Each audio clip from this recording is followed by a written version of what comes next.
should you be selling your home now? The house is too big, the house is too small, or perhaps it's just not required anymore. Today I want to discuss the variables you need to consider before making a decision to sell this year.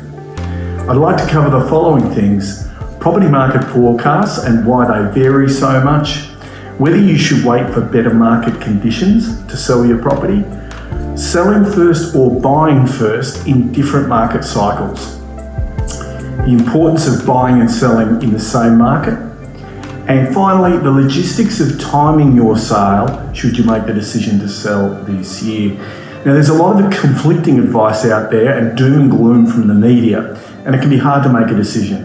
I'll be coming through the market dialogue to give you some practical advice to navigate the process. Hang in there, because at the end of the video, I'll pass on my #1 tip for selling success this year. Now, before I get started, please hit the subscribe button if you'd like further updates, and hit that like button so that we can share the information. Let's get started.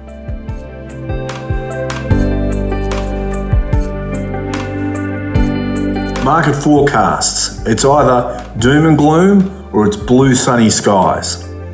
At the moment, everything's reporting towards us seeing a decline in the market, with reports in the media of 20 to 30%.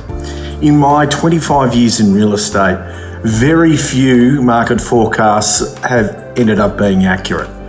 And a couple of the major ones, the global financial crisis in 2008, where we were to see a 30 to 40% drop in the market, ended up being an increase in the market the following year of 2010.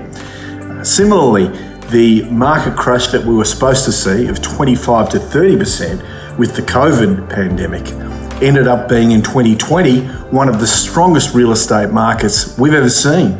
So all we can talk about, and when I sit down with a vendor, they quite often say, "Mark, where is the market headed?"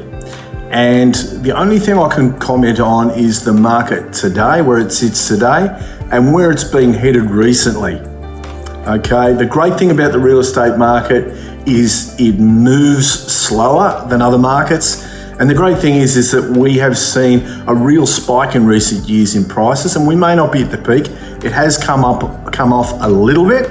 However, the market's still pretty healthy out there for those of you thinking of selling this year.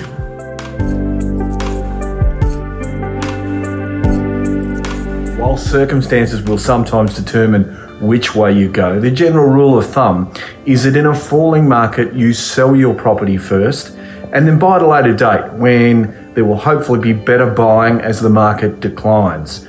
On the other side of the coin, if you're in a rising market, the general trend is to buy a property first, prepare your home and get it on the market later in the year, when you'll hopefully achieve a better price.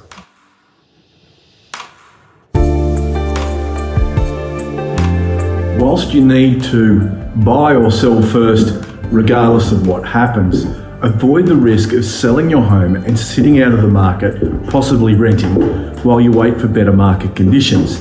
It's too big of a gamble to risk the equity that you have gained in your home disappearing in a market that acts in the exact opposite way you hoped it to.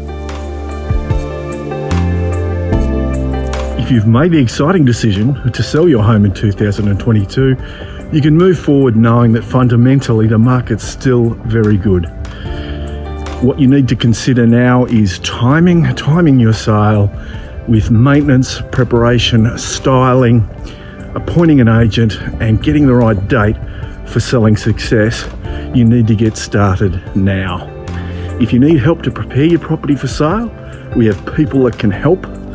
And my #1 tip that I mentioned earlier in regards to selling in 2022 is, if at all possible, avoid December, because this year is going to be an extremely busy year towards the end of the year. You'll avoid that bottleneck and ensure that you get the right sort of buyer engagement. If you're thinking of selling in Stonnington this spring, give me a call. I'd love to help. Mark Williams from BELLE Property Armadale.